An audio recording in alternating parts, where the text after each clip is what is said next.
Hey there, guys. Welcome to episode 7 of the I Hate Infinite Jest podcast. How are you guys doing? I hope the world's good to you. I hope everyone is healthy and safe and fighting the power.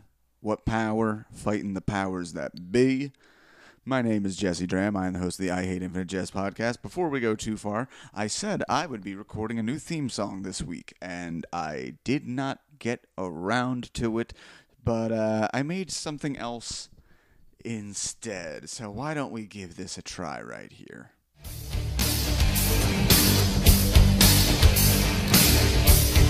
It's the book that's called Infinite Jest. People say it's great, but they're not right. Written by David Foster Wallace. You know you won't finish your first try. No relatability to find. Infinite Jest, tennis and drugs and rambling all night. Infinite Jest, whether the great is concave or convex. Infinite Jest, see footnote 304 for more context. Psoriasis faces in huge rinds of skin, paralytic hydrocephaly, and such and such and such, and other spooky stuff.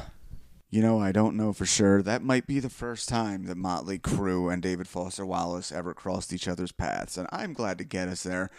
That's not the permanent one. I think I might just fuck around and make a quick little song parody every week until I can actually put note to pen to piano and figure something out. Our guest this week is Kevin Hufe from the Lil St podcast island, or Lil St Island podcast. Look at the description. It's in there. He hosts that with Katu King, what you might remember from episode 3. Again, this is episode 7. This week we are doing pages 181 to 211. Last week we talked a lot about James Incandenza Sr. drunken soliloquy to James Jr. about being a great man and the fear of just dying and leaving a headstone that says, "Here lies a promising old man who never took the shot, never shot his shot, and never became anything great." That was a great chapter, my favorite chapter so far since I've read this book. Guys, this week, if you are a big fan of the book, you might not like me very soon. I'm sorry, the entire concept of Madame Psychosis, and not only that, but the show that precedes her, The Legends That Were, are just they're dumb. They are dumb, made up things so far removed from reality that I think you really need to be trying hard to convince yourself that you're reading something great or interesting. We also get a whole list here of things you learn in drug rehab. Yeah, as somebody who comes from a long line of addicts and a town where, believe me, the census has determined 90% are addicts, I gotta admit, I took a little bit of offense to, how David Foster Wallace kind of treats these, the people at the tennis academy who are like him, young children of privilege who are trying to do their best to make something, but they're full of insecurities. And then to see the way he treats these addicts who are clearly not of the same, social stock, and to just treat their they're fictional, but they're close enough, and to treat their horrible, shitty lives as like whimsical dandelions to be plucked from a field of misery and said, isn't this interesting? I'm going to put this in my book one day, and everyone will think I'm smart. Anyway, you go back to not having custody of your children, heroin-addicted prostitute. I'm glad I took your story, and I can go make $1, and I can come off whimsical as a result. Listen, I don't know how David Foster Wallace sounds like. I assume he sounded like that in that moment. So, yeah, me and Hufe, we did not like this chapter. Next few weeks, I'm having people on. Hufe has only read this chapter of the book. Don't worry, I was not wanting for guests. We wanted to do the experiment. At this point, we've had people who've, picked it up on their fourth try, and we've had people who read it the first time and loved it and read it 8 times. We've had people read it. We've had people do audiobook. Well, this week, we picked somebody who was curious, really wanted to be on the podcast, and just said, okay, read this with no context. He read some summaries here and there, but yeah, we're both of the agreement that the context would not have helped. I'm right there along with him, and did not help me much. Shoutouts this week. I know we have more. Oh, by the way, we hit our first 1,000 episodes. Now, this is the second podcast I've ever done. My first one was called Magical Misery Tour, where funny people... Magical Misery Tour, where funny people discuss life's unfunniest things, where I would interview comedians about all the worst shit that ever happened to them. And it was a great idea. The problem is, I am not a famous comedian. So not only did people want to listen to me and my equally not famous friends, but then a more famous comedian named Ryan Sickler started the Honeydew podcast, which was our exact concept, only he made one tweak. I'll give him that. I wish I could have thought of it. Talked with funny people about life's hardest things, but he made the ever-important tweak of getting famous people. Rats. That close to a great idea. And advertising and employment. Guys, I'm still unemployed. Have an interview tomorrow. It would be pretty great because it's 100% remote, and I don't think I can go back to the 9 to 5. I have seen the light outside my prison cell, and it feels nice. And I cannot imagine just going and sitting in a fucking office for 8 hours a day. Oh, as far as shoutouts, I had something backfire on me. So you may have discovered this podcast from my tweets, where I have just gone through people who tweet Infinite Jest, because despite the fact it's a 24-year-old book, somebody still tweets the words Infinite Jest roughly every 5 minutes in the world. So I am there to jump on it and leave the same little note I leave everyone, which is read it with us. It's less painful, and along with a link to the podcast. Well, I hopped on somebody a little bit more popular than me, who goes by the name at orgy_o_agamben. That is AGAMBEN. And I dropped in on something he said in Infinite Jest, and then a second later, I noticed he had screen capped me, and he did a new post that said, "For your information, this is what you look like when you say Infinite Jest sucks. Pathetic." And then it's a zoom in of my profile picture, which is me with cute little stars on my face. And whoo boy, did the people pile on old Jesse Dram there for a minute. I got in and I didn't apologize. I just tried to tell them, but this is not the good week to do this, because I genuinely hated the book this week. But to let them know that I don't hate the book per se as much as I'm trying to understand a book, because I don't get its appeal. Still, I've had it explained to me. It's apples to oranges. I don't know. But after explaining, the guy kind of pulled back. He's like, "Oh, I'm so..." Yeah, he was actually pretty cool with me dunking on him, and he was funny, because I did point out there, like, oh, as a comedian, I will always take people shitting on me. And I mean, my old profile picture from my fucking dating site with the stars on my face, so I look non-threatening and not like the giant fucking oaf I am. Like, yeah, that's fine. I didn't realize it was a stereotype that people who hate Infinite Jest sucks have little stars to their faces and red goatees, but here we are. And I think he retweeted the thing too, so I was glad to see that. I have a few others, but I can't get into them right now. They're all in there. Yeah, so that is this episode. Kevin Hufe. We stick to the text for the most. It's not like last week where we jumped around a lot. We stick to the text for the most part here. Yeah, fuck it. Go check it out. Kevin Hufe. Oh, Kevin Hufe, that's Hufe. Also a writer on The Hard Times and Hard Drive, which you may know as the satirical news sites. Very, very cool. Check it out. All right. Episode 7, page 181-211 with Kevin the Hoof Hufe. This is Jesse the Viper Dram. Leaving you now.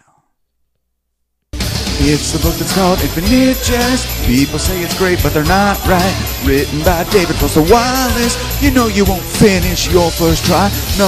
Here we are, episode 7 of the I Hate Infinite Jest podcast. Joining me today, comedian and hat wearer extraordinaire, Kevin J. Hufe. How you doing, Hufe? I'm good. I'm hatless right now. This is the first time I've seen you without a hat. It doesn't look right. Yeah, it's also weird because it's probably the worst my hair has ever looked after after the initial. Yeah, I did the initial first time cutting my own hair, COVID haircut, and now a few weeks later before going back to do it again, it looks bad.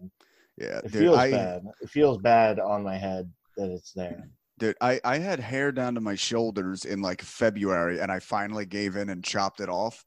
And now I've just been inside, and it's almost back to the same fucking length. I keep threatening to buzz my hair, but my girlfriend is Jewish, and she's already said that I have an alt-right body shape, so the shaved head would really not do well on me. It's weird to say that it's the body shape that's alt-right about you. I feel like there's so many other things you could describe that. Why would you go by body shape? You could go with the blue eyes. You could go for the fact that you hate everything, and you're the pale eyebrows. That's a big.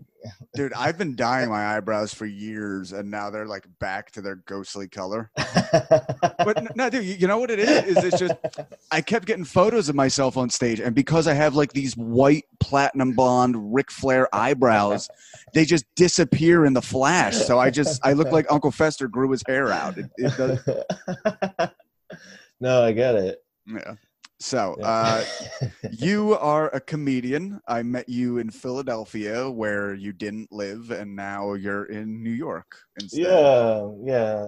Well, I feel like we hung out at the Jersey mics a lot. Jersey. Often, yeah. Jersey's where the good comedy is down here. And then, all the Fenris stuff, all the outskirt Philly shows. I feel like we were both heavy into. Oh, I'm gonna be at one of Fenris's comeback shows at Waynebrook. I think July 17th or something. Oh, that's cool. Yeah, he's doing mics now in Delaware, and I'm tempted to just drive down because without besides the fact that people would probably be pissed off that someone who works every day in Manhattan would drive down to Delaware to risk that kind of. Oh yeah, just you're just a Mongolian chucking corpses down 95. Yeah, I open the room and I'm just surrounded by flies. You could pull off a pig pen. I could see you with a pig pen. That's a great look. Yeah. But so do you have anything to promote right now for the listeners of this podcast? Yeah, sure thing. Me and my friend, fellow comedian, former Philadelphia area-based comedian Katu King from episode 3. Podcast. She was on. She was telling me that she was going through the comments, and someone said, "Don't ever have her on again." Me and her were talking about that the other night. He specifically said, "Don't ever have her on again," because you guys were just because of the sexual tension. And we had sexual tension, and it's funny. She was like, "This is just a guy that's never talked to any girl." Yeah, motherfucker, we have intellectual tension. All right, that's why we want to crack jokes and talk shit on this book you love. No sex involved. Also, love Katu. She's a great friend. I don't think she's capable of creating sexual tension. It would immediately just delve into anime or something. Based on our podcast. Sex. Lil St Podcast Island, by the way, out on iTunes, Podbean, all that other shit. Lil St Podcast Island with Katu King and Kevin Hufe. All right, you heard it, folks. The Lil St Island podcast with Kevin Hufe and Katu King. Also, I write for Hard Times and Hard Drive, as well as this new website, Jump Kick. Cool. So go check out, especially Jump Kick. That's a newer one. It's satirical, Kickstarters and stuff like that. It's fun. It's been fun Oh so yeah, far. I've seen the Kickstarter ones. What was the one you had a few weeks ago that got some attention? I thought. I had one.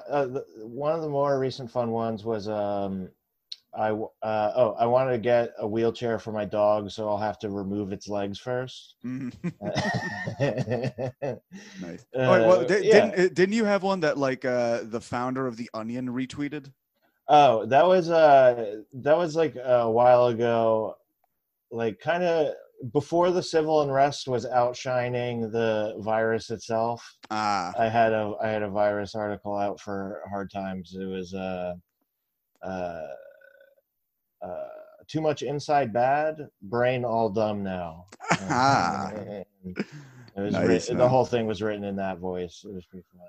Okay, well then it's particularly good we have you on this podcast because you are a writer, and I will I'm immediately a published author.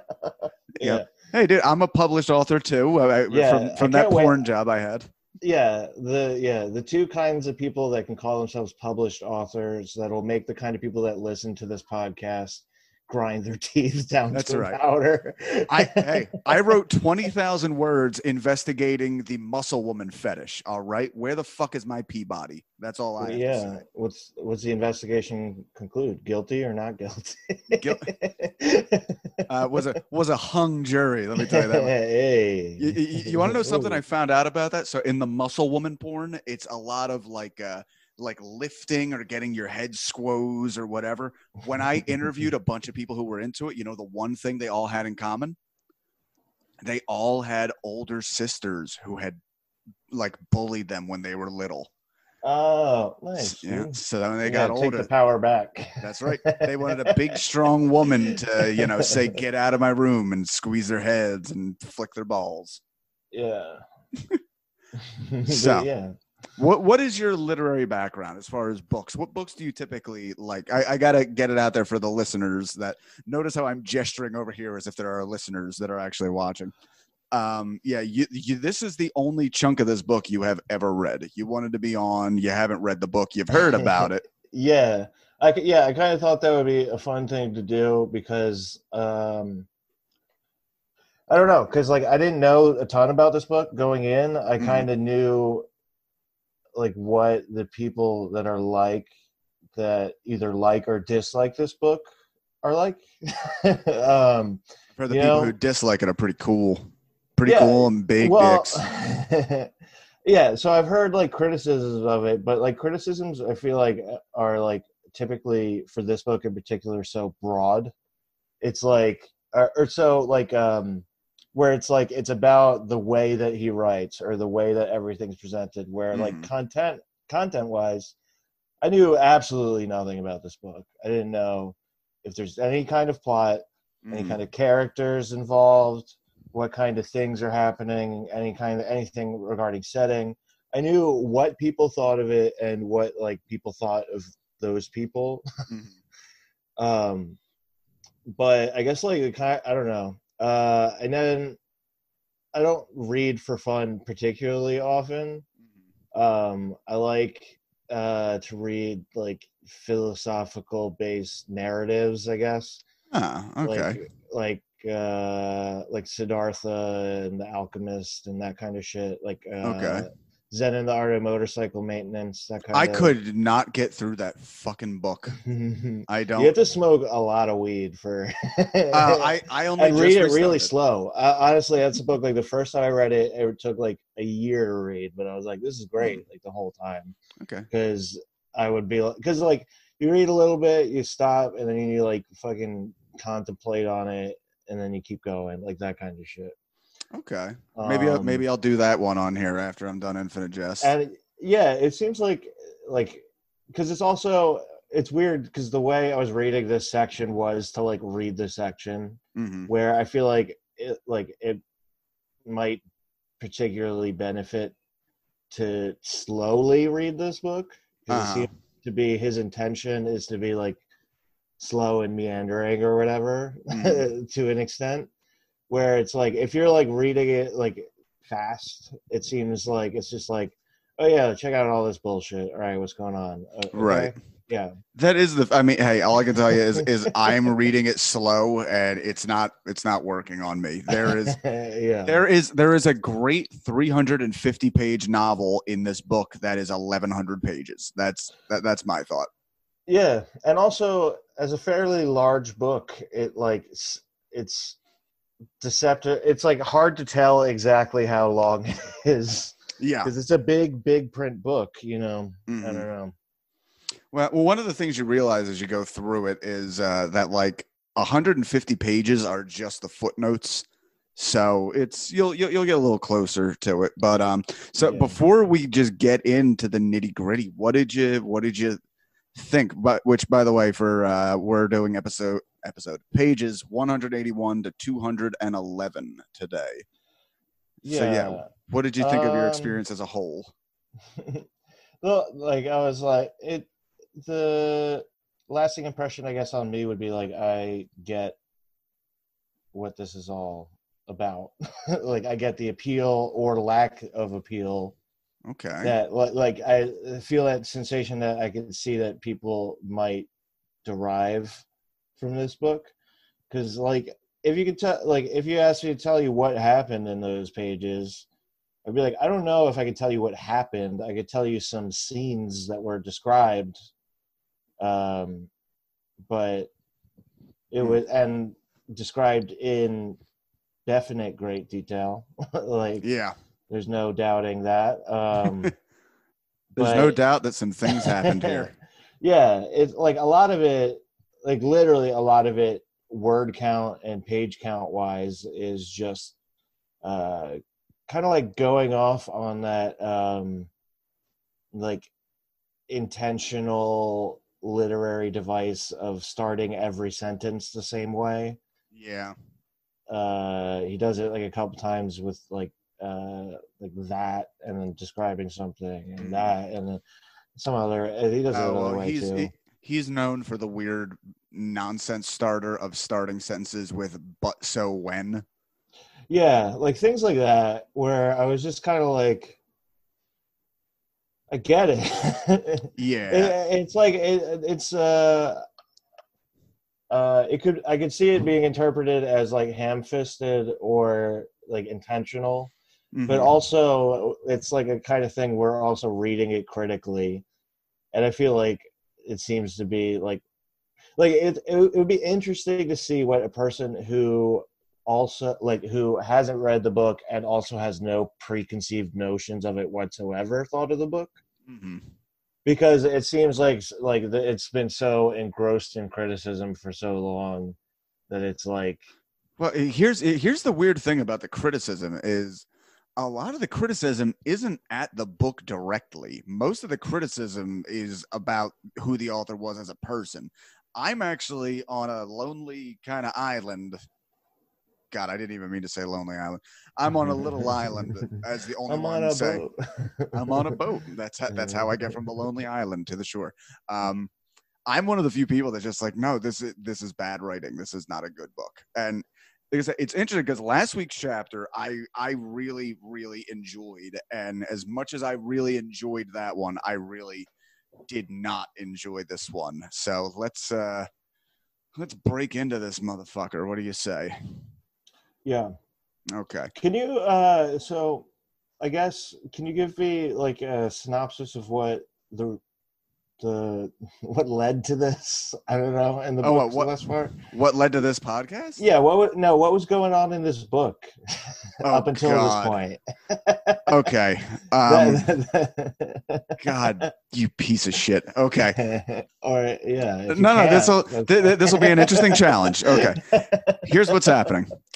We're seeing a lot of the Incandenza family. The Incandenza family are mainly the boys. They are Mario and Hal. Oren, Hal, and Mario. Okay, and Oren. Yeah, Okay. Oren is a professional football player on the Cardinals. He's a punter. Hal is a tennis player at Enfield Tennis Academy, and he's a young boy. He's trying to get his life together and figure things out. And Mario is the deformed middle brother who's just obsessed with like video stuff. But he's also known to be like the only kind-hearted person in the whole book. Mm-hmm. So they're there. Their father was like a tennis player and shit, but very late in life, he got into filmmaking. And he's pretty much regarded as this avant-garde filmmaker. And we Mm-hmm. keep reading in this book that there's something called the entertainment, which is essentially a video that is so enrapturing and interesting that people pretty much go into a coma when they watch it. They can't look away from it. It's so pleasing. And then once it's turned off, they die. Ooh, the Um, ring. yeah. Ring, so. So, but that guy went and killed himself for some reason. There's also something about a drug rehab clinic. We meet a guy named Don Gately who accidentally kills somebody he's robbing and is a Okay. drug rehab. And honestly, there's not much more than that. Like, it's just kind of, Okay. Yeah. yeah, there's not That's huge that's arcs. that's fair. Okay, because it's like from reading this particular section, it's just like who are the characters? Because there's no Right. there's no hesitation to throw around names because he also will use names in descriptions of things, Mm-hmm. and he's going in like into like infinitesimally more detail than you need to describe places and events that are Yes. happening in the setting. So it's Yes. like, in doing so, it's like, who are the people that I had to pay attention? Yeah, no, there's a little bit of that. It's just, but hey, man, isn't that like real life, man? Where stimulus is just coming at you. You don't know what's important. You just take it in, man. No, Yeah. but And like, there's parts of this particular section that were like so heavy-handed with like that kind of literal kind of lesson handing outing. oh, I have something to say about. I know what section Okay. you're talking about, but well, all right. Good Oh yeah, we're example. going in order, I guess, or Right. something. Well, Yeah. good example is a major character in this novel is Madame Psychosis, who has been mentioned. We only meet for the first time here at page 181. So we're like a sixth of the way through the book, and we are just meeting this person. Hmm. So And here's the what. introduction to her starts out with a paragraph written out in a lisp, Mm-hmm. Oh which God, I forgot about or the a fucking speech list thing. impediment, which Yeah. is one of the most annoying things I feel like authors can ever do is Mm-hmm. like find a way to write out people like not being able to speak correctly because Right. it's solely like a flex on their end to be able to be like I can succinctly use letters to make these sounds that people that can't talk correctly Yeah. Like it's are producing. like It, it's worked so well and held up so much. Like when Mark Twain made those black people speak that way in books, like a feast don't fail me now. Like, yep, that's a whew. Oh, so we meet. So the radio, Madame Psychosis is a radio Mhm. show. The radio show scheduled right before Madame Psychosis on MIT's underground WYY is "Those Were the Legends That Formerly Were." The gist of this show is that science students call in doing impressions of their own dads talking about athletic figures and legends, with the conceit being that they had to do it in a cartoon voice. I like that because that sounds so similar to a thing that never fucking happened anywhere at any.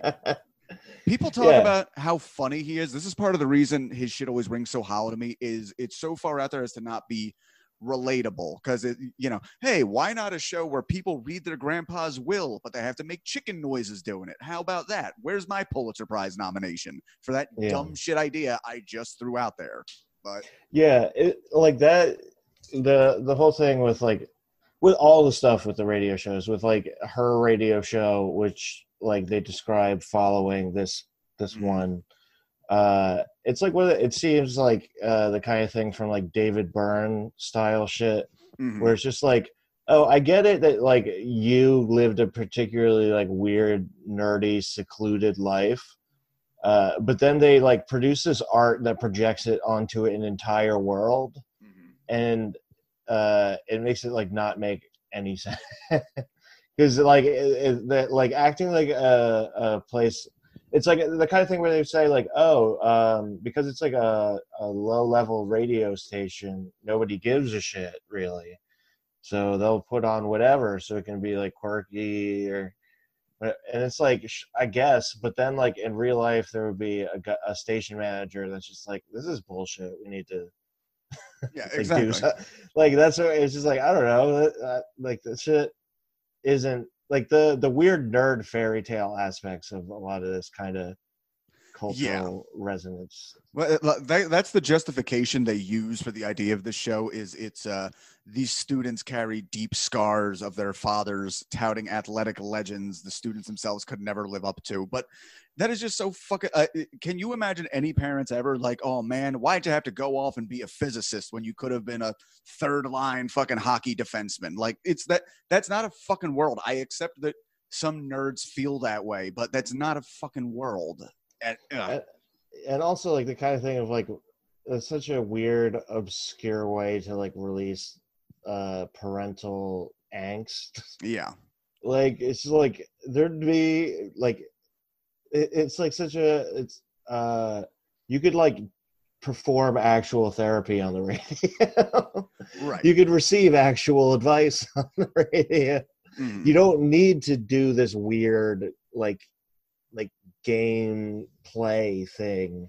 Like Right. it doesn't make any sense for anybody to do Well, that. it's also just annoying because there's so many real life weird things. Like you can't just tell me like, oh, this is the weird thing it does, but people are huge fans of it. Fuck you. Tell me why people are fans of it, because it sounds to me like some bullshit you made up, and not Yeah. even like I'm rallying against the concept of fiction. But it like you almost see this. I can tell you, you would know this as somebody who does comedy.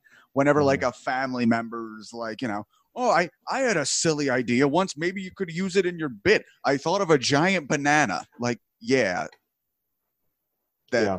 Thank you. Thank you for that. I will go put that in my notes and try to put something together.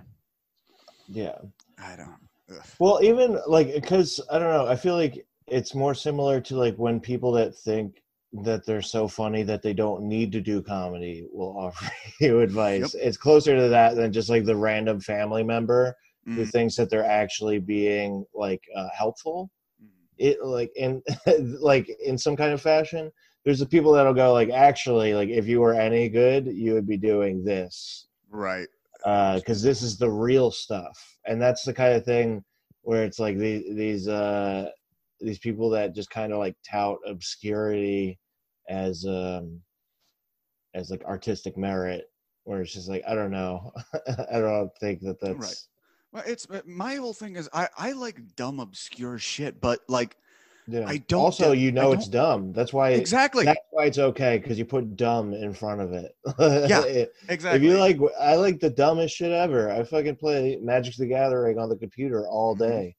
And like I'm not gonna pretend that it's like, oh, actually, it's really like cool and smart and it's good for people to do it. It's like, no, I like it as dumb. That's fine. Like I'm a big fan of Tom Waits, so he's got a lot of this old like weird hipster shit like from the 50s. Only he's from the 70s, and it's crowing on a belly, shaking like jelly, and I'm getting harder than Chinese algebra. Like something about that old timiness, like. It appeals to me, but I totally get that's dumb as shit in a vacuum. Whereas if you talk shit on this book, people responded like you punched their mother in the tit. Do they? I don't know. That might be fresh in my head. Maybe on the internet, and they would probably say something literally like, "I'll punch your mother in the tit, you garbage doucher," or I don't know. I'm trying to think of what they would even think is insulting. I might have said that because I just saw my mother today for Father's Day, and she had some kind of punched her in the tit. She had some kind of weird art thing on her boob, and I actually said like, "Mom, what's up with your tit?" And she's like, "Yeah, it's a drawing. Like, don't do that." She was in a bathing suit, by the way. This is my father's dead. My stepfather's dead. This is who I have to spend Father's Day with. I can't. With your mom's titties. Yeah, with my mom's titties. How you do? Madame Psychosis does some warm-ups for her show. One of the lines she says here is frequently quoted as like a genius line. The Tao that can be told is not the eternal Tao. Like, people find significance in that bullshit. Well, like they do because it's already in Tao Te Ching. by Lao Right. Tzu. The Like Tao that it's can be like told it's a is not the direct eternal quote. Tao. Like it's Like it's already a direct quote from a book of meditations, which is literally like a compilation of wise phrases that took hundreds, if not thousands, of years right. to get collected. So it's not like a David Foster Wallace thing. That is the reason why a good quote's produced. There's a line here that like the pink wrinkled walls look more gynecological than anything else. Again, like that's funny, but there's no context or meaning to the plot. Doesn't add anything, nothing to the character. Just just dropping shit. Yeah, just that cool like like the 13-year-old boy writing something and being like, I'm gonna make it about pussy. That's right. Yep. It was pussy pink. Because I know a lot about them. Yeah. No, that is some like that's like the first paper you write in college where you're like, I can write about sex shit now, and they don't call my mom. Yeah, sex isn't bad. It's actually smart. So, Madame Psychosis has in her contract that every episode must be preceded by 5 minutes of dead air, which, again, this is a college radio station where that's done by accident and never would be done on purpose. But again, it's a mystical fake world, so who gives a shit? Yeah.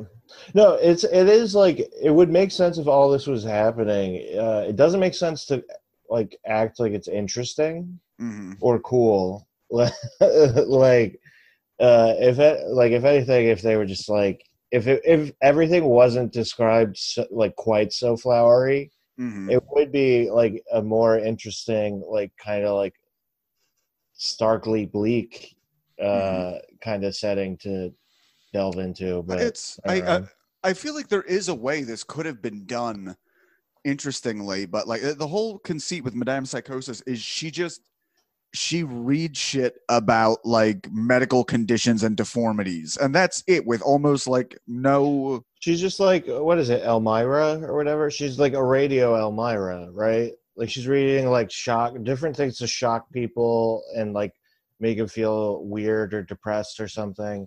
It's like a shock jock hour, but with a goth chick. Like, right, but even it's like if you got emo girl Howard Stern on the radio. Yeah, but like, okay, I have a whole long section here that I'm going to read. This is straight from Madame Psychosis. Those with saddle noses, those with atrophic limbs, and yes, chemists and pure math majors, also those with atrophic necks, sclerodema adultorum, them that seep, the serodermatotic, come one, come all, the circular says, the hydrocephalic, the tebescent and cachetic and anorexic, God forbid all three. Maranama syndrome, you say. Come on down, the psoriatic. Blessed are the poor in body, for they, those with hypercephaly, forced to carry superior craniums in the literal sense, rather than the comforting metaphorical. Those with Marfan syndrome, double-jointed and double-smoked, with time bomb anoretic heart chambers prepared to pop like a Mexican child's piñata, should the fiesta fest too far. Yeah, I made up about half of that. This is a well-beloved book that people jerk off to. I made up half of that bullshit right there. Could you see the line? No. Wow, it's almost like anyone can do this bullshit. Yeah, it is kind of this thing where it's like, this book is interesting from like a pop culture perspective, not as much from a fine art perspective, which is like the way that I feel like it's like argued, where it's like, if you're like, oh yeah, for like a certain time, like people found this kind of book really interesting. And it's like, oh, okay, yeah, that kind of like that seems to track. It's kind of like self-aware, sort of. Well, see, that's actually one of the funny things about it is everybody says like, oh, well, David Foster Wallace hated irony, where like everybody, like nobody could be sincere anymore. But then I read this, I'm like, this seems like the most self-referential bullshit. Like, yeah, and it's all like, I don't know, as much. It could be like, I'm making a statement about how annoying like the intellectual bourgeoisie is in using unnecessarily verbose vocabulary and large words Mm-hmm. to try and sound smart. Well, But but that's the problem. That's not. it reads a lot more like he's just doing that than Yeah. making the statement. Like it definitely doesn't seem like he's making fun of this kind of person. It Well, seems a lot more like he is that person. Kevin, this book is 1,100 pages, and do you know that he was furious that the fucking publisher cut 600 pages from it? Yeah, like the kind of person that like writes like this would be that. That seems like Yeah. it tracks, but like, yeah, what an asshole. I have a rant to make about this at some point. We'll get there. Well, part of it. So I don't know if you're aware of this, but you know how like Scientology has like a language hypnosis kind of thing. Yeah, They yeah, do. yeah. Like They do like newspeak basically. Yeah, and this feels a little bit like that. Like it's supposed to lull you into some like. I guess I'm just so smart it doesn't get through to me. But yeah, I don't get it. I don't get it. I'm not impressed by it. It's bad. It's bad writing. Sorry. Yeah. I'm sorry for everybody who liked last week's episode. This is not going to be that episode. This chapter sucks. No, yeah. It's the kind of thing where I did find myself tuning out often in a way where I was like, not where I'm like consciously like, oh, this is like boring. But like, I'll be like reading it and then I'll like think for a second. I'm like, what was I just reading? Where even was I in this? Mm-hmm. Because there's no direction to anything. It's the kind of thing where it's like, it's written like the kind of like a person you would talk to, Mm-hmm. but you would be frustrated with talking to them. Exactly. Yeah. like it's like, oh yeah, like I could totally see a person being like this. That would totally suck. Oh, it's just like it's just like real life in that I want this person to stop talking to me. Yeah. Real life's pretty annoying a lot of the times. Yeah. So that's all we have for Madame Psychosis right now. We have a bit about Avril Incandenza. She is the matriarch of the Incandenza boys, and her husband was the one who got the film stuff. Okay. How she added to curriculum at Enfield Tennis Academy that it's the only sports academy with a truly rigorous academic angle to it. A lot of physics and mathematics, no music. Also 6 terms of entertainment required. Insistent by James Candenza under the philosophy that they're being trained to be athletes and athletes are entertainers. Like, okay, that's a little nugget of wisdom. I'll give it there. Looking at all athletes as entertainers in one way or another. I don't know. Do you have any thoughts? This is just a rough chapter. I don't know when. No, yeah, it's like I did struggle with a lot. Who's saying what and what is narration? Mm-hmm. It was the kind of thing where I was like, oh, I didn't know someone was saying that when I when I read it. I just saw that like it was being described that way. Mm-hmm. And yeah, it is like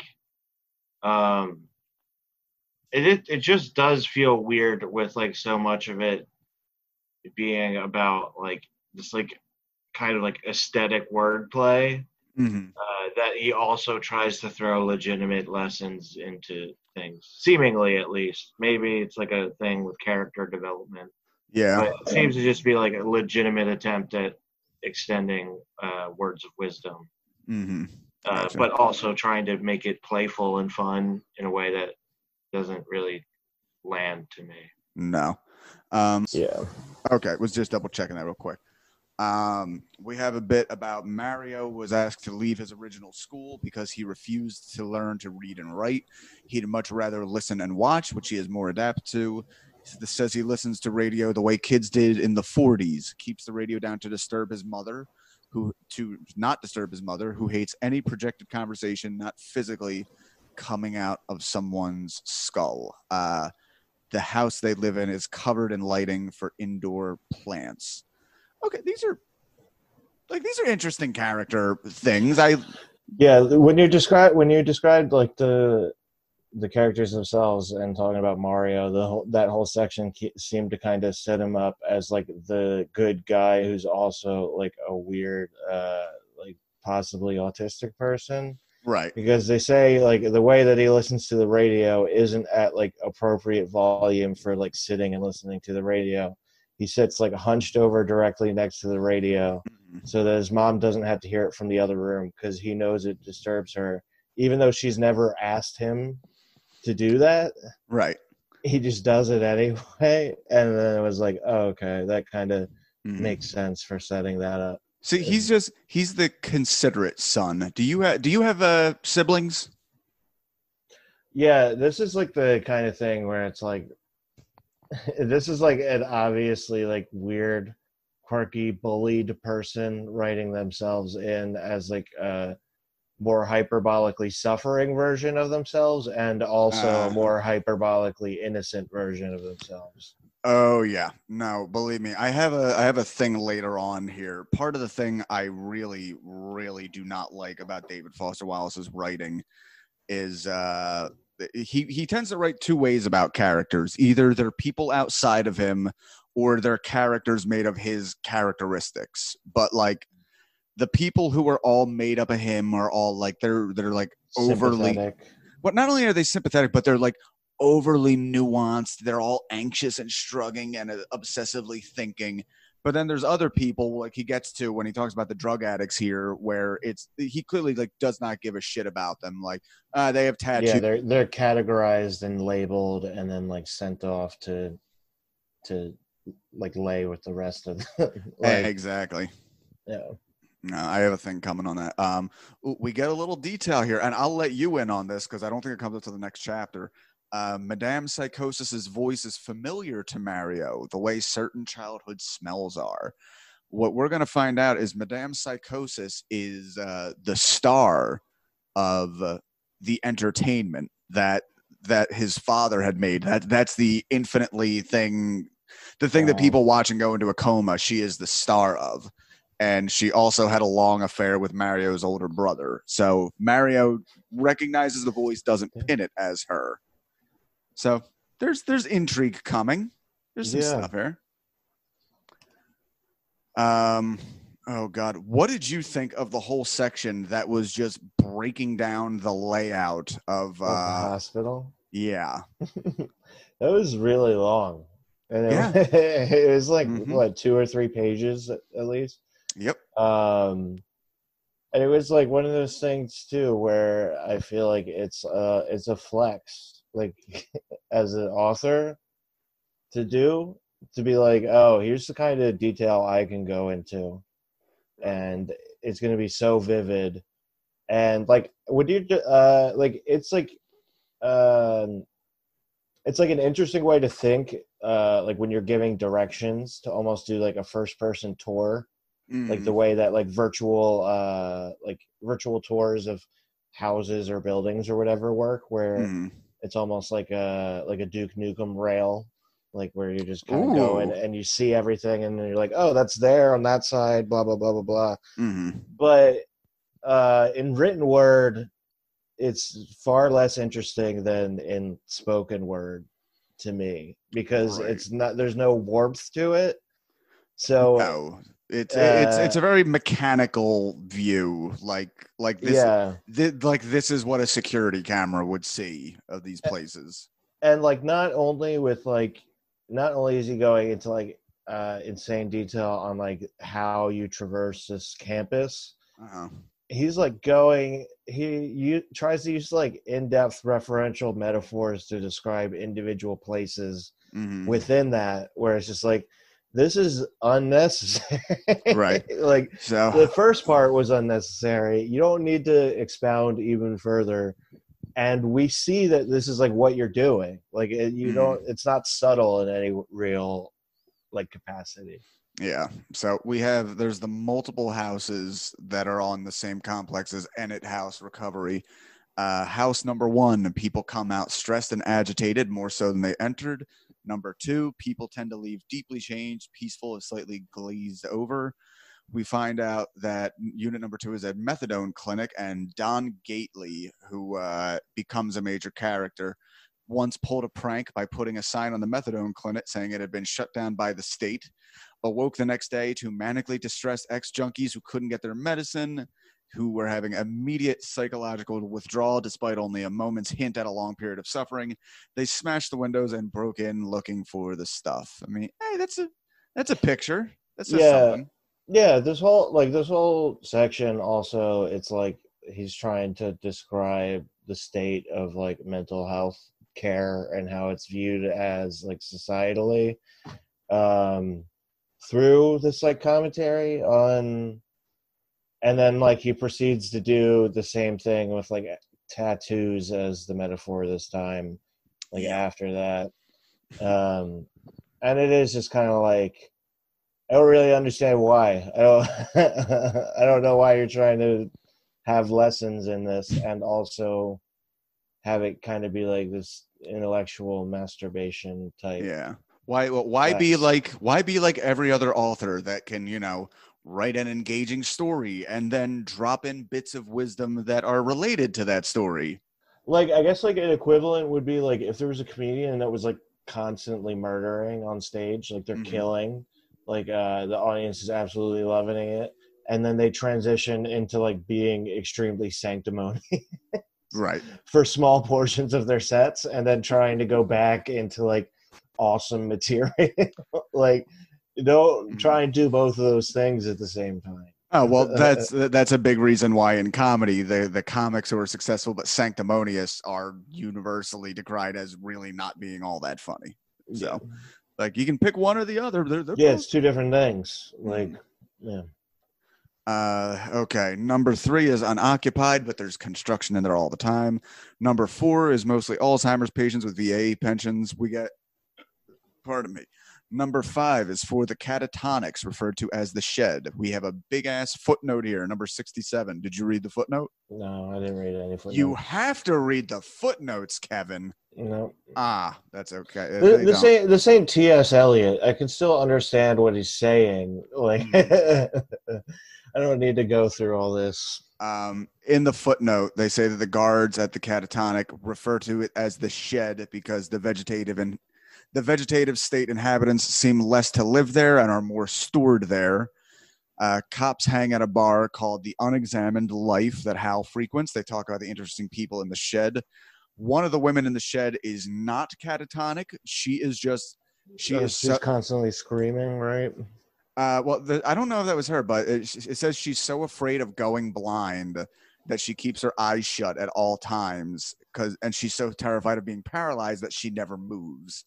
The reasoning being that as long as she can present herself from knowing for certain, there is hope she isn't actually paralyzed or blind. Like, that, I think, is actually pretty neat because I understand anxiety where it's something like that. Like, if you're obsessively obsessed with not being blind, it's like, well, the way I know, you know, if I just keep my eyes shut forever, if I open my eyes, then I know I'll be blind. But if I'm here, there's still a tiny isthmus of safety, I guess.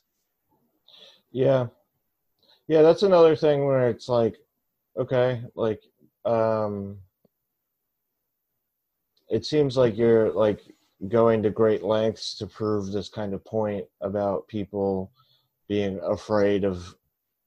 so afraid of bad things happening that they won't do anything, through a character with like an unrealistic type of like mental hang up.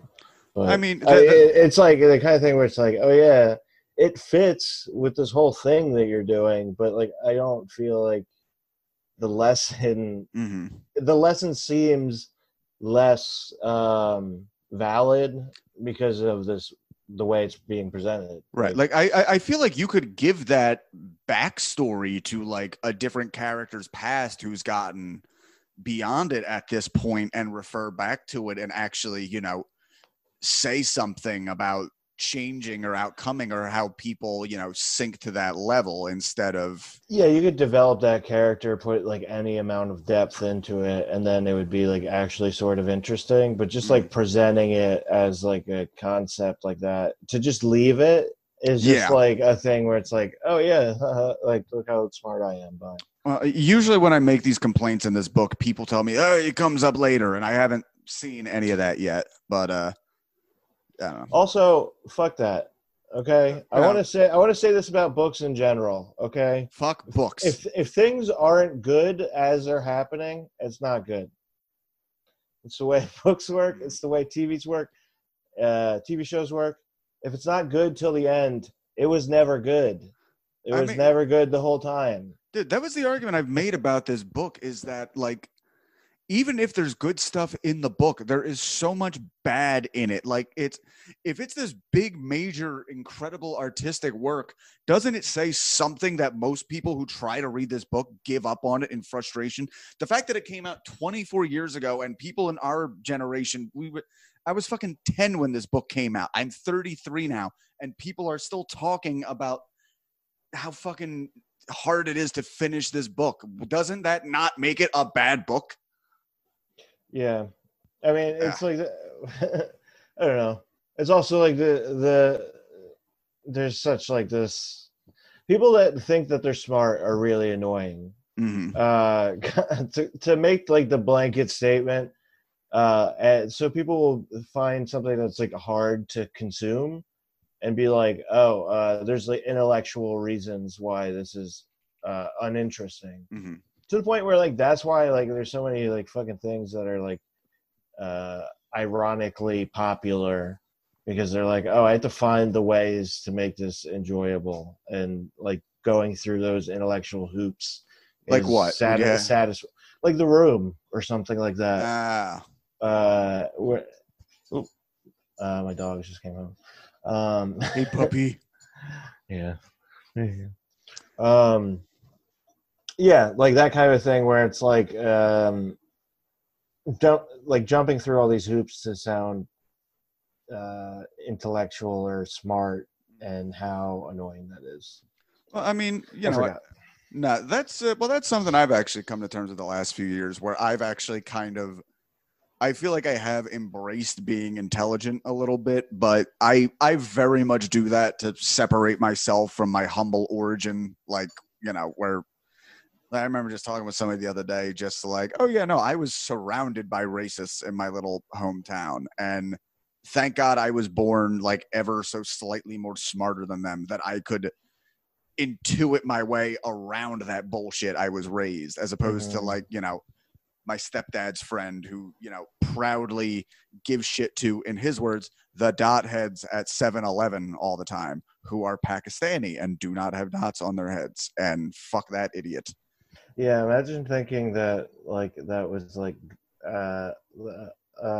a universal good, that you just annoyed someone at work. Exactly. Like, I went to the place of business of this man who makes sure I can conveniently get everything I need, and I say, you don't belong in this country, god damn it. And I certainly showed him, didn't I? Like, that would be wrong to do if he did it to the actual right people. Like, if he went to if he went to the middle of Iraq, to the like ISIS headquarters, and went up to their grocery store and started annoying the cashier there, he would still be in the wrong. Yeah. Like, what you're doing is annoying. The ISIS convenience store. What could have been, if only they'd held strong. That would have been nice to say. And that's like the thing with talking about all this stuff where it's like things seeming like ham-fisted, or like trying to like stunt on people intellectually. There's like nothing particularly like wrong with that, as long as you're like self-aware and like humble about it. You can be smart. You have to be aware that you can be stupid still. Yeah. The smartest people in the world don't know how to carry on a conversation. Yeah. Yeah, and like finding fault or success in someone else's work isn't like in any way showing like any traits, positive or negative, regarding yourself. Oh yeah, well, but that'd be the point to make right here. Bitching about this book does not make me smarter. Equally stupid as enjoying it. Yeah, but needs more representation, I guess. So yeah. That's important too, to get both sides of the opinions out there. What you need is people that are just dumb enough to actually read the book and be annoyed by it. Like that is almost my point going into this. Is I wanted to finish this book just so I can say what I've been thinking this whole time is when people go off on how much they love this book, I want to be able to look at them and, cite quotes and say, you say you love this book? I don't believe you. Yeah, because I've collected several people that don't. Yeah.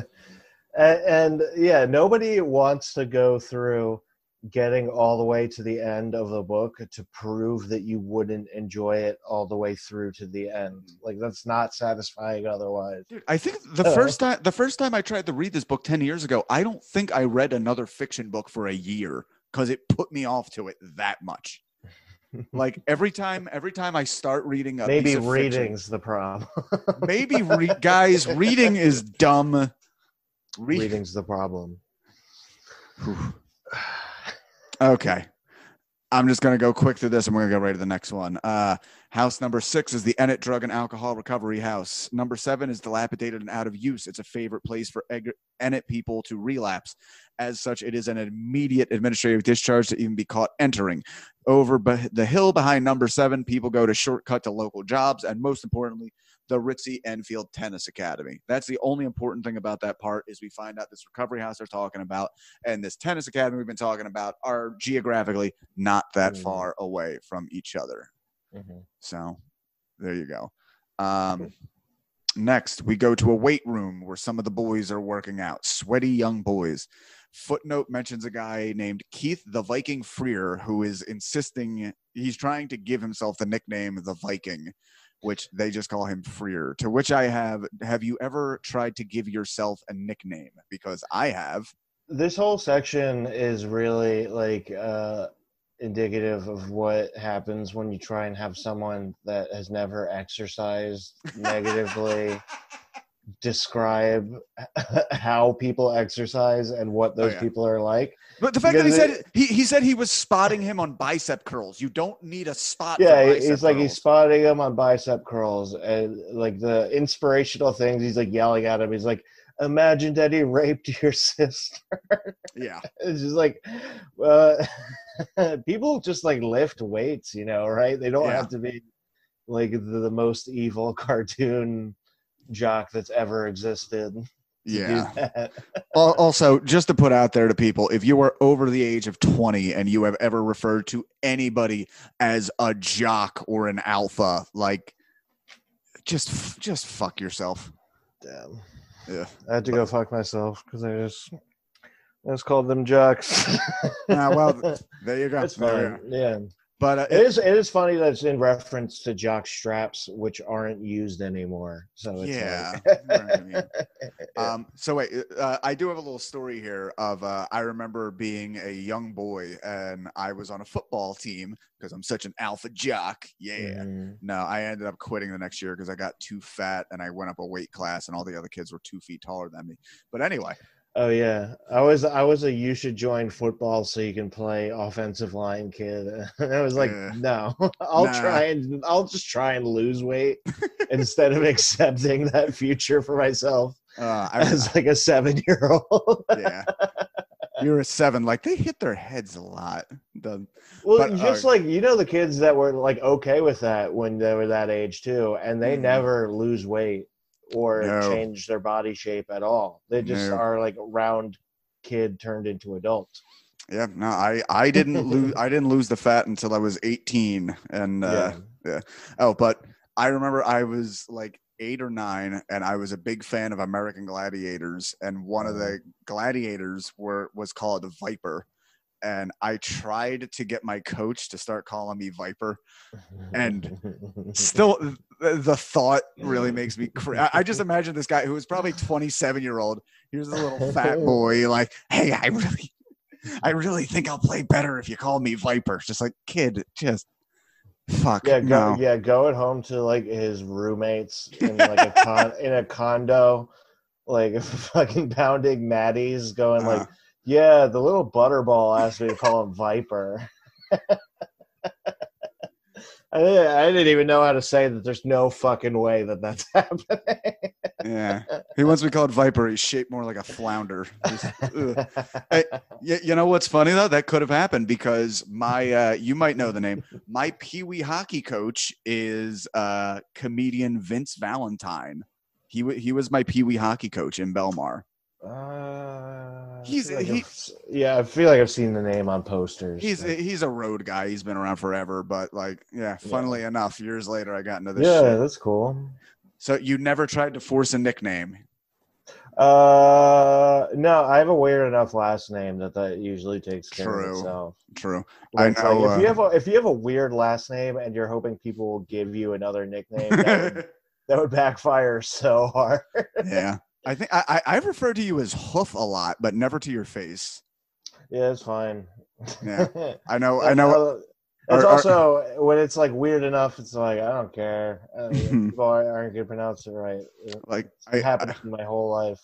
I know our mutual friend Jeff Roser is starting to trying to get the name Big Jeff over. It's not happening. But it's not going to work because he was fat before he started doing comedy. Yeah, and it's not like he's all that tall. Yeah, yeah, it doesn't work. There's a little section I like in here where characters Lyle and Raider. Raider is claiming part of his trouble is he's a perfectionist, and Lyle offers him an anecdote of like, okay, let's say you had a key ring with 100 keys on it and you were in a building with 100 doors and you knew behind one of those doors was the goal to like complete tennis mastery. Would you be willing to go through and do that and find that? And he says, yes. To which Lyle responds, then you're full of shit. You are willing to make mistakes. You're just saying you would accept 99% error if the 1% got you better.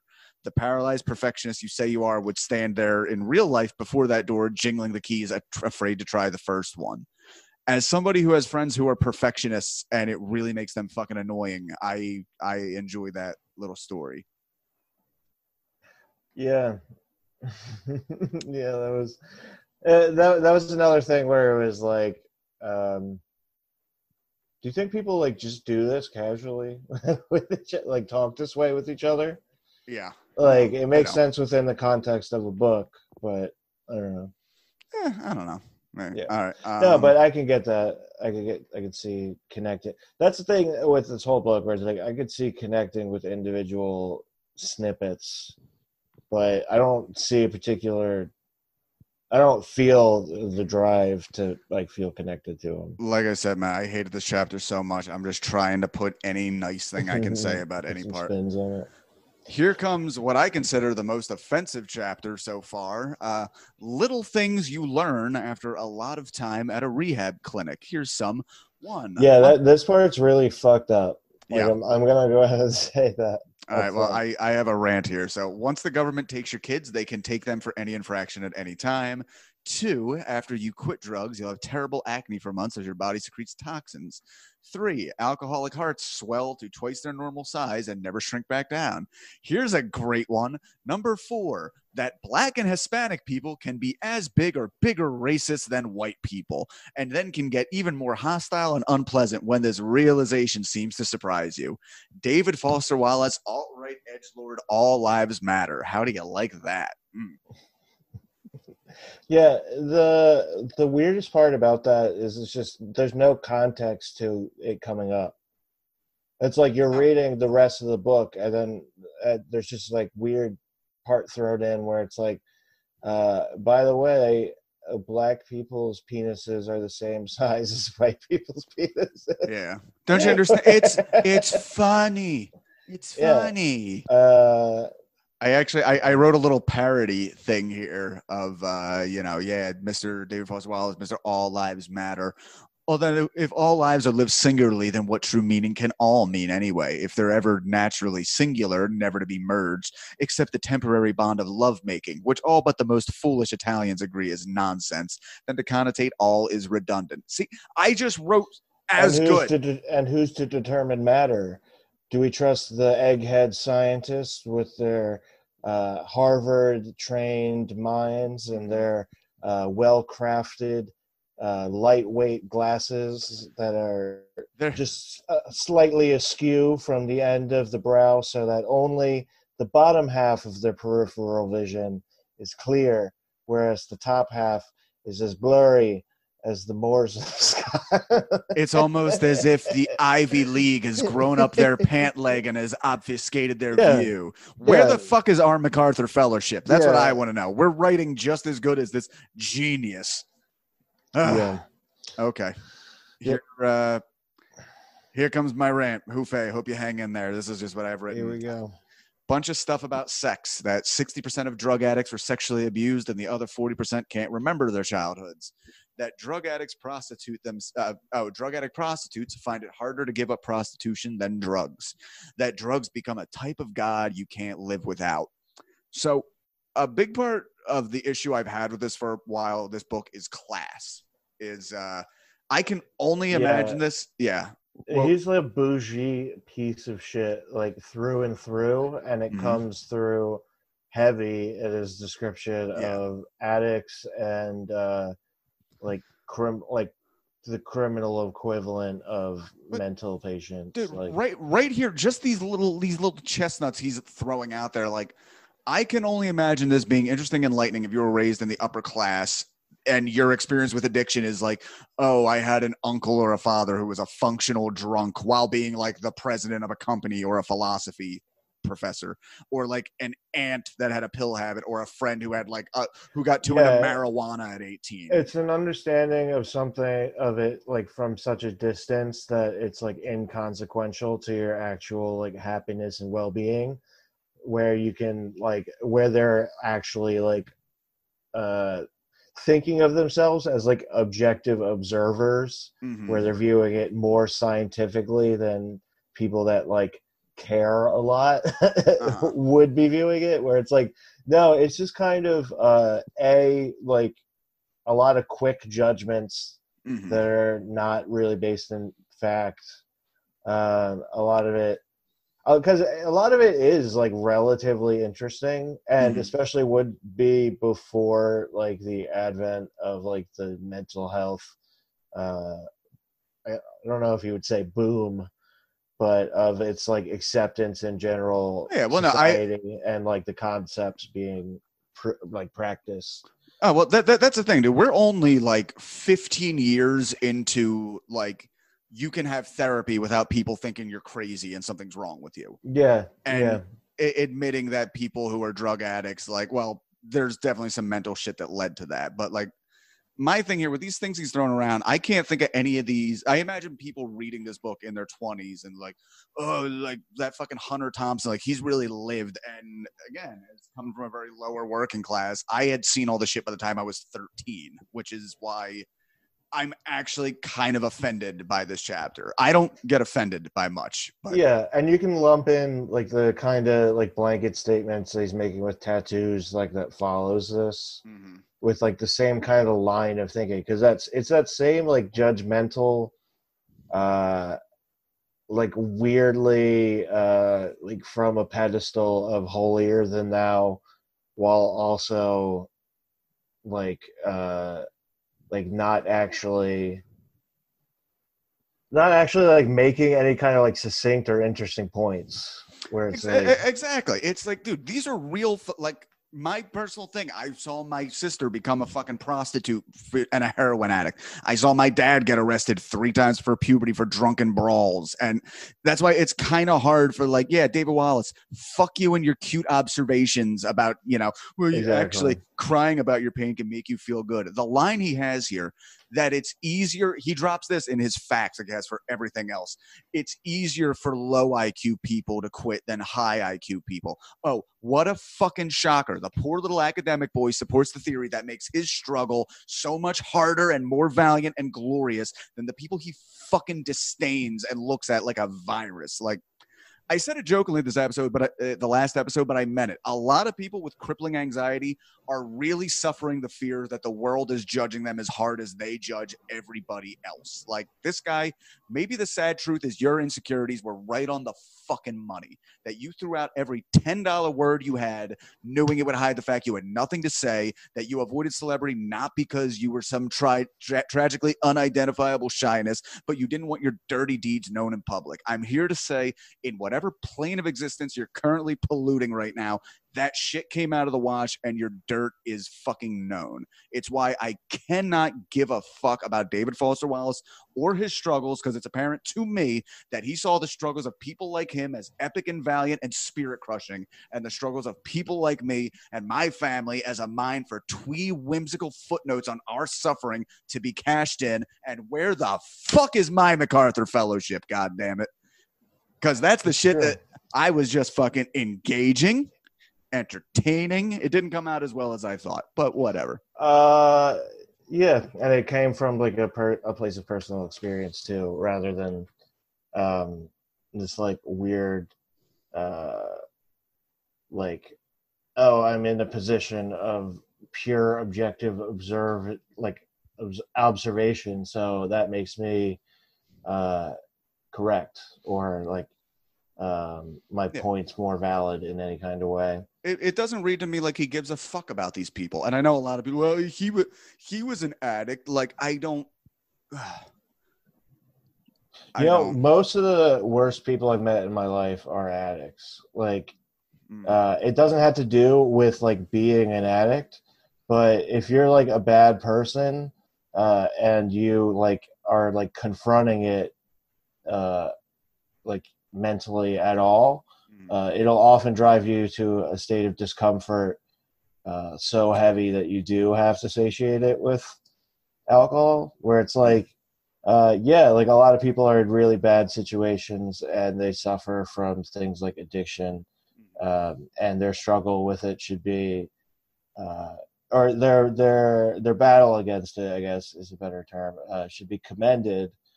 But it's not like an inherent moral high ground at all. If anything, it happens completely parallel, like completely unrelated to morality whatsoever. And that's like the argument that like everyone wants to hear, is that it's like, no, it's not a good or bad thing. It's a thing that happens and has to be dealt with. And in people who already have problems, it's like particularly tragic. But if you don't have problems, it's particularly not tragic. Yeah. Like, like it's just a thing that happens. Sorry, this is the one problem you have. Oh, like, yeah, no, some people do actually just, slip into addiction where, like, they just go along with peer pressure or whatever. And like, then their main problem is that chemical thing. But it's just, it's much the same way. It's kind of like the pendulum swung too far. Like, the too far before is we judged all drug addicts as inherently amoral persons. So lock them up for however long, keep them out of society. But now it's back to the other way where it's, oh, well, they've all been, through epic suffering. If somebody has a drug addict, they were probably molested. I mean, he says it right the fuck in there.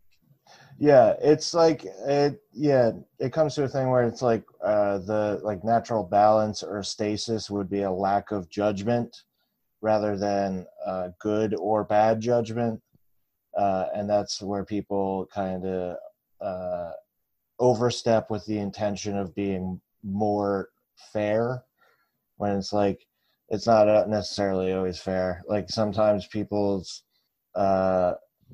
live out bad lives and also have problems, and that doesn't make them sympathetic figures. Like, right. Like, oh God, are you a big punk rock fan? Yeah, for the most part. Okay. I went to a local show a few years ago, and a big thing with punk bands is like they like to do little rants in between songs. And this girl who was the singer, in between one song, just starts randomly going off that, like, you shouldn't junkie shame people. Like, if people want to do heroin and they don't bother you, that's fine. Like, maybe they need help, but people should be allowed to do what the fuck they want. And I just wanted to scream at this woman, like, oh, you've clearly never had your sister go missing and had to call the morgue looking for her.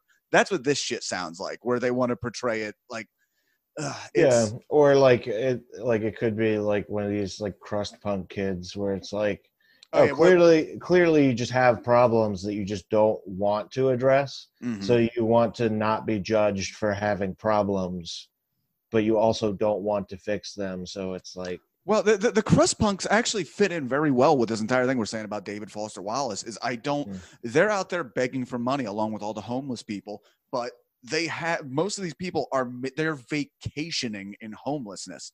yeah, They're going to be homeless for the summer. So much like again the upper class academic writer. I'm sorry if you had some addiction problems, but I really don't give a fuck if you're going to be shitting on like the bikers because, you didn't have to be a fuck up. All right. or You had a if social net this entire time. And these are people who are fighting for their fucking lives. David Foster Wallace could have remained an alcoholic and a drug addict and lived for a very good life as opposed to these people who who use drugs to fucking bomb how shitty their life is. or it like a lot of it is like a similar scenario with like another really famous piece of like and again modern literature is Kerouac's On the Road. Have you ever read that? Yes, I have. A huge part of that book, Was that a gunshot? I don't know. It was loud. Okay. I can say that much. It stays in. Uh, but like a huge part of that book is like the book is just like a road story. He's like on the road, he's going on adventures, but like every so often he just asks his mom to wire him more money. Yeah. And it's like, I don't think you guys understand.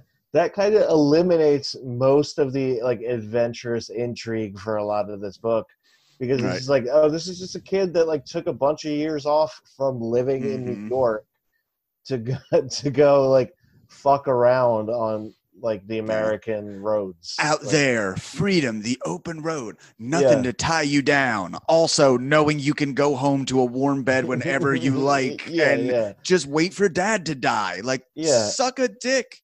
Yeah, even in a time before the internet, you can like have your mom wire you money to like Nebraska after you spend all your money on pies at various diners when you were hitchhiking across the country. Like my fucking stepdad died last year. You know what I got for my inheritance from him? A crossbow. So I'm not particularly. Did you hear that or did the thing pop out? Yeah, what was it? A crossbow. Oh, that's pretty sick. Listen, I'm not shitting on it. I'm just saying. Yeah, it's I didn't exactly. You're not going to be able to pay your mortgage. Yeah, I didn't exactly go backpacking through Malaysia with that crossbow, even though I would have been able to. You probably could. Yeah, that would be an easy way to get favors. There you go. Oh God, I almost don't even want to go through the rest of this. There's a whole thing on tattoos. Let's see. Bruce Green comes back. He's mentioned earlier in the book with Mildred Bonk. There's a porn star who has his name tattooed on his dick, but only the initial show when flaccid. Somebody who only goes by Skull, who had extra unpleasant tattoos, clearly intended as porcupine quills to encourage people to stay away. Don Gately has a jailhouse blue square tattoo on his wrist. Okay, the only thing I'll say here, because it comes up later, is Ewell, who we're talking through, is very intimidated by Gately because he says Gately just stares at him, whereas Gately, in fact, just can't understand Ewell and is more just waiting for him to stop talking.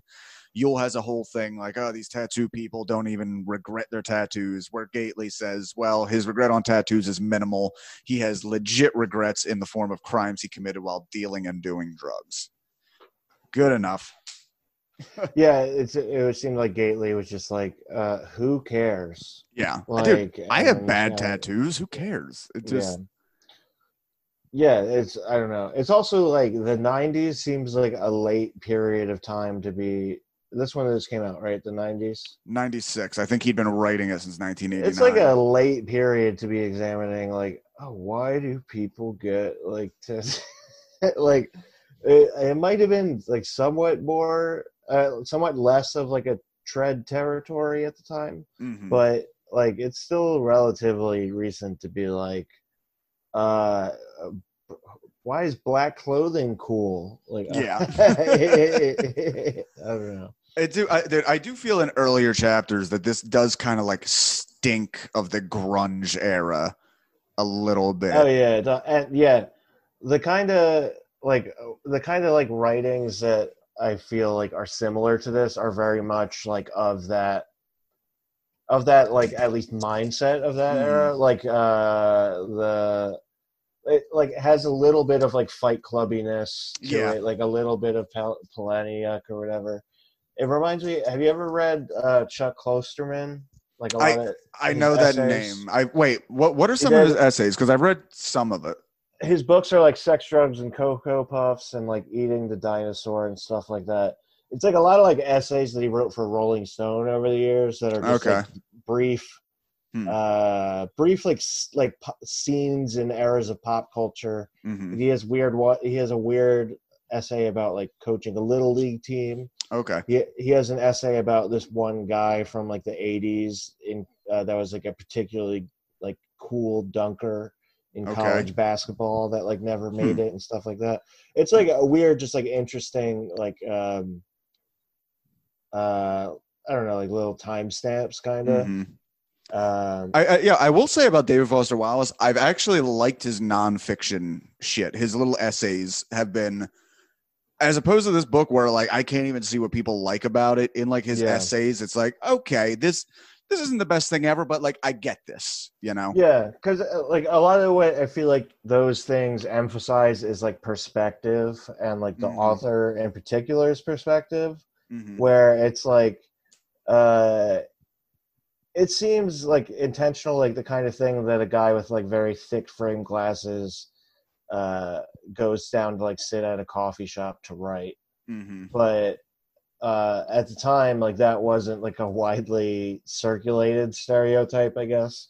Right. So It it was was less cheesy. the pre laptop era. Yeah, it's hard to think of like a time period when things weren't immediately corny as shit, which has been like the past 10 years of modern culture. Yeah. So it's like hard to look at these things critically like that too, because it seems like it's like a criticism of criticisms of criticisms. But Uh-huh. I mean, well, dude, I had my own thing. I just posted the other day. There's a weird thing where like people will say like, "Oh, this book was really prescient and it predicted the future," and like cell phones that like entertainment got so much that you just couldn't avoid it. You know, like when you can't put down your phone. And I did this to be a dickhead. The podcast is on YouTube now, and to promote it, I put like, "See, now it's on more screens and mediums. Isn't it just like Infinite Jest? Isn't it just like it? Like who would have ever guessed that, you know, the quotient of time we spend on entertainment that has been going up for 100 years, but this one genius said, I think it'll go on another 30 years. Isn't that wise? Like, no, dude, you picked out the same thing everybody fucking noticed. yeah, also it's like everybody there's so many people guessing what the future is like all the Mm-hmm. time that it's like inevitably people get certain parts of it right and they weren't necessarily in tune and particularly like privy to things that other people didn't know so much as that like they kind of just intuitively felt like they should uh, talk about this thing in particular. I don't know. All right, bud. So that was Yeah. this chunk of this fucking book. God, it was, again, did you enjoy the process, or does this just seem like a fucking like, So it's like I got mixed feelings because I felt ultimately it didn't seem it wasn't hard to read much as I didn't feel particularly driven to. mm-hmm, Where like after a while getting acclimated to his like writing style within that 30 pages of being like, oh, okay, this is how he writes, so this is how he talks, so I can like go through the flow of how he's writing. I was like, oh, okay, now I can like actually I can get moving and read this book, but I wasn't like, oh, this is fun. This is interesting. uh-huh. So where I was like, okay, it might be a thing where like I would have been interested if I read it from the beginning, but it doesn't seem like it. No, it's a lot of the Same. If anything, I think the first chunk of the book is like the worst. It's only when like certain ideas and characters start to like blossom where you're like, okay, I finally have like a fucking anchor in this. But what would you say is the thing you liked worst and the thing you liked most about this little section here? I guess like the best part, I guess I would feel like, is if the radio station seemed to like exist as a as an entire like entirely separate entity from the rest of like whatever he was talking about. It was described like, and its process is described in like an interesting way. It was like an where setting. they really get into like, oh, it goes up the tower and spreads and it was out. like, oh, that sounds like kind of fun or whatever. Once they were trying to like, once it was attached to some kind of through line and needed to portray meaning or anything, and it kind of is where it was starting to lose me. But but like the kind of description of Madame Psychosis or whatever was, I was like, oh, this is kind of like a fun little, again, like in that kind of like David Byrne, like, oh, this isn't like close to real, but it's fun. Where it's like almost like if there was a show that was set around it, it would be fun to see what kind of adventures were happening. Yeah. Oh, dude, believe me, I love David Lynch. I like weird shit. Yeah. But, and what did you say you like the least? I don't even want to say like writing style. I feel like it's like more just intention in regards to it, where it's like, I don't think you need to sound smart. I think he wrote it to try and sound smart, and I think that only looks bad and only appeals to an audience of generally annoying to shitty people. Yeah, no, dude, the thing I seem to have grasped about this is the people, David Foster Wallace and the people who love this book seem to be insecure about everything except their own intelligence, so they just use it like a fucking super soaker on the world. Oh yeah, people, like a lot of people, especially yourself included, when I was younger, like you develop your intelligence as a shield because you feel more in control of that than other aspects of yourself that you don't feel as good about. But it's not like a gauge for goodness as a person, like at all. So it's like, it's a thing that you should develop and make stronger while simultaneously remembering to be humble and a good person. All right. Be humble and a good person. Be humble and a good person. And, you know, listen to Lil St Podcast Island, please. Lil St Podcast Island with co-host Katsu King from episode 3. Hufe, thank you very much for doing this, man. I appreciate it. Thanks for having me on, Jesse. You guys have a good night. You too, man. Maybe we got to meet up at Bar 13 sometime soon. Yeah. I'd love to see you in real life soon. Let's make it happen. All right. I'm going to press stop now, but we can talk for several minutes more.